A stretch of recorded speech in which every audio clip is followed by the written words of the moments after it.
আমি চেয়েছিলাম শান্তি, ভালোবাসা আর একটুখানি সুখ। কিন্তু ভাগ্য আমাকে কি দিল? ভাগ্য আমাকে দিল কষ্ট, অভিমান আর একাকিত্ব।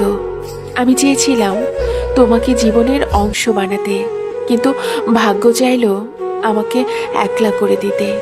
প্রিয়, তোমার প্রতি আমার কোনো অভিযোগ নেই, কারণ আমি জানি ভালোবাসা জোর করে হয় না, কিন্তু কষ্ট হয় এই ভেবে যদি ভাগ্য একটু সহায় হতো তাহলে হয়তো আমাদের গল্পটা অন্যরকম হতো। আমি আজও নিজেকে প্রশ্ন করি, কোথায় ভুল ছিল আমার, কিন্তু উত্তর পাই না। হয়তো ভুলটা ছিল আমার স্বপ্ন দেখার, হয়তো ভুলটা ছিল ভাগ্যের উপর ভরসা করার। তোমাকে দোষ দিয়ে কী লাভ? কারণ ভালোবাসা ছিল সৎ, কিন্তু ভাগ্য ছিল নিষ্ঠুর।